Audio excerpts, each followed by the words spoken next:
1. ¿Qué significa que un país intervenga en otro?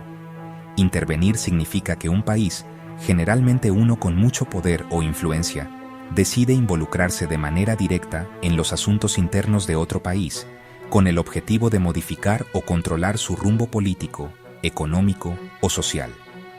Esta intervención puede tomar muchas formas y no siempre es evidente a simple vista. No se trata solo de dar consejos o expresar opiniones. Muchas veces implica acciones concretas que buscan influir en las decisiones de gobiernos extranjeros. Por ejemplo, puede ser financiar grupos políticos afines, realizar operaciones encubiertas para desestabilizar gobiernos, o incluso intervenir militarmente enviando tropas o armamento. En América Latina, la intervención de Estados Unidos ha sido una constante a lo largo de la historia, motivada por intereses económicos, estratégicos y políticos. Las justificaciones han cambiado con el tiempo, desde proteger la democracia hasta combatir el comunismo, el narcotráfico o el terrorismo internacional. Cada una de estas razones ha servido para legitimar acciones que, en muchos casos, han tenido un profundo impacto en la región.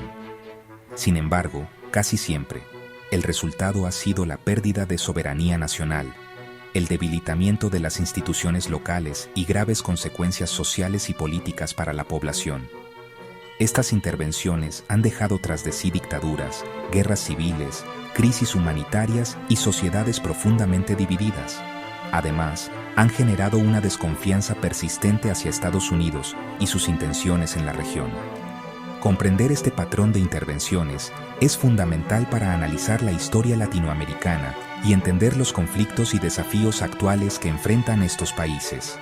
A continuación, exploraremos algunos de los casos más emblemáticos que ilustran cómo la intervención extranjera ha marcado el destino de América Latina.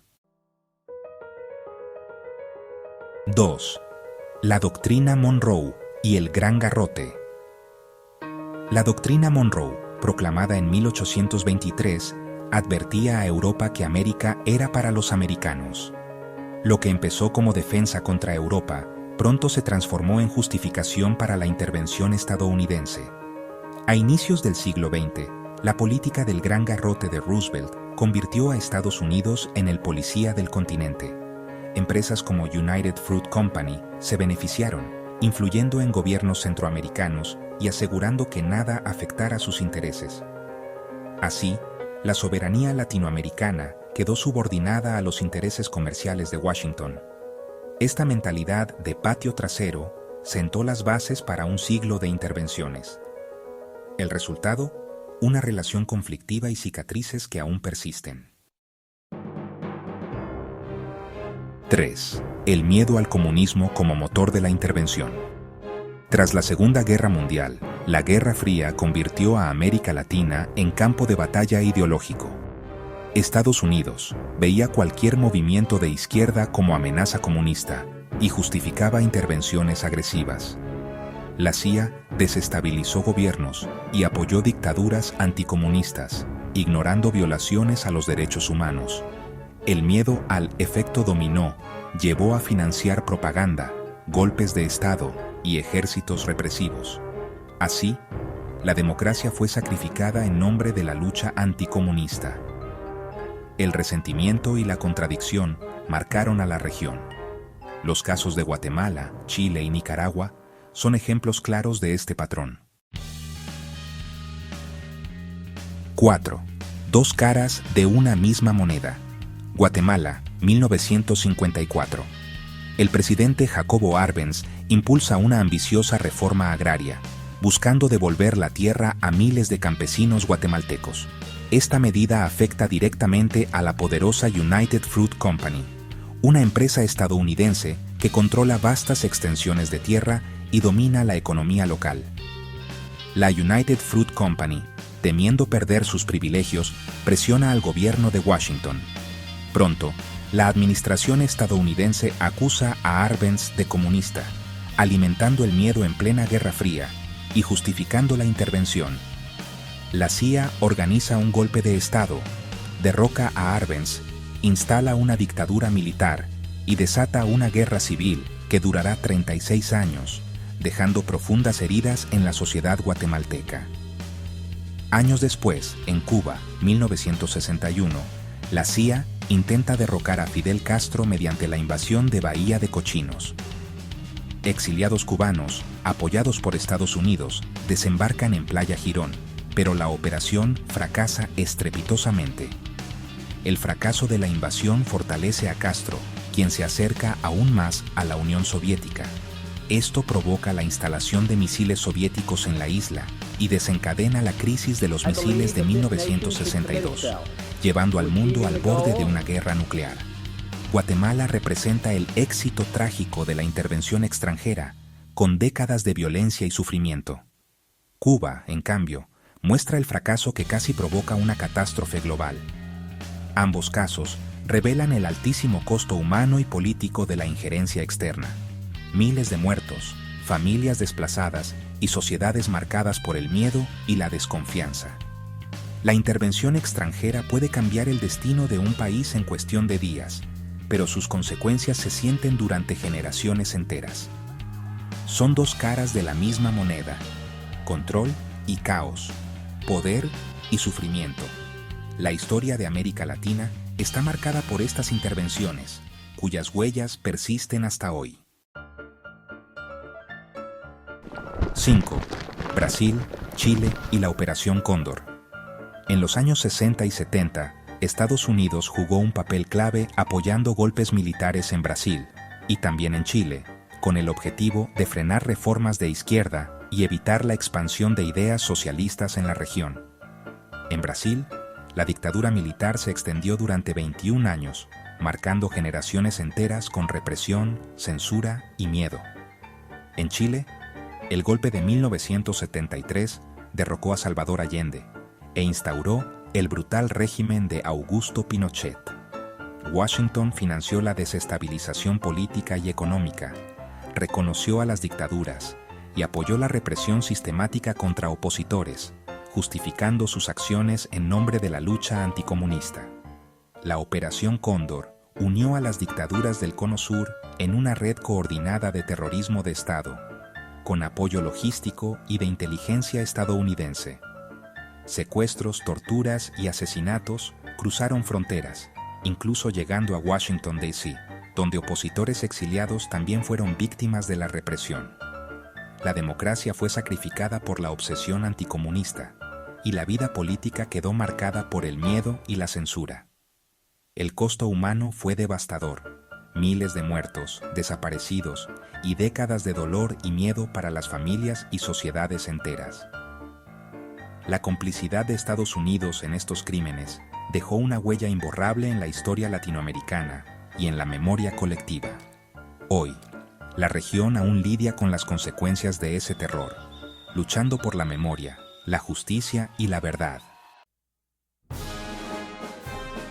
6. Invasiones en nombre de la estabilidad. No todas las intervenciones fueron encubiertas. A veces, Estados Unidos optó por la invasión militar directa. En 1965, más de 23.000 marines invadieron República Dominicana para impedir el regreso de un presidente reformista.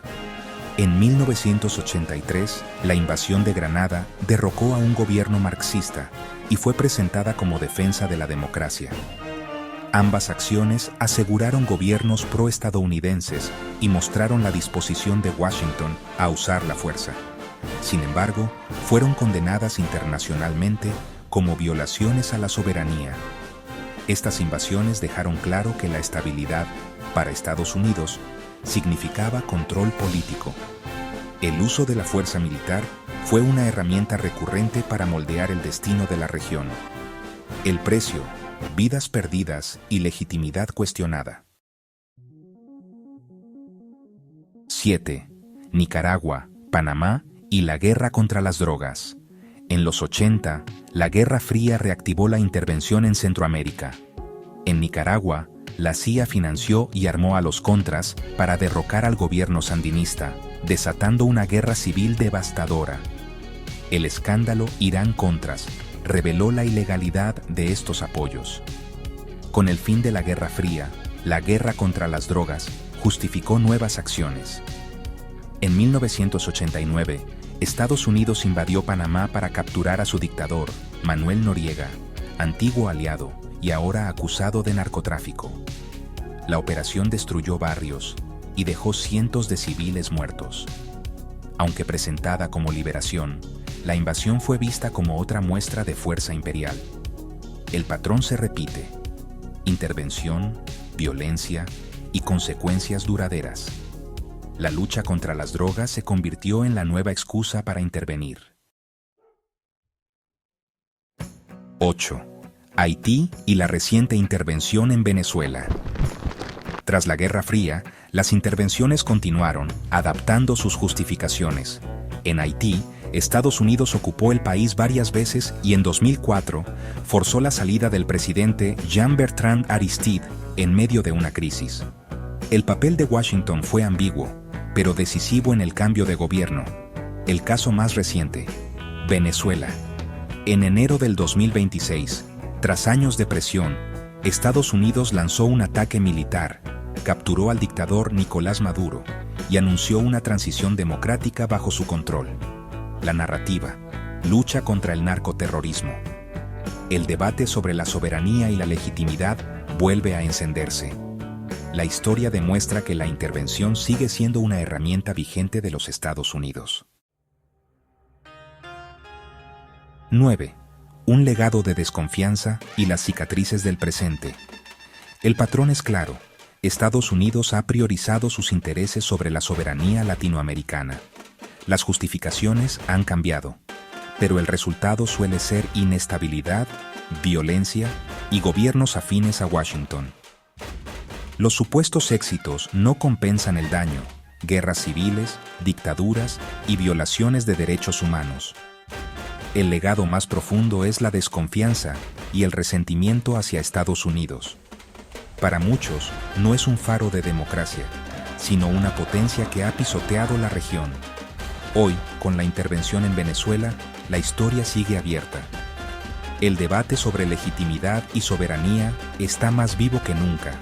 Solo reconociendo lo sucedido, en el pasado y muy recientemente, y dejando toda clase de intervencionismo, se podrá construir un futuro de respeto y cooperación mutuos.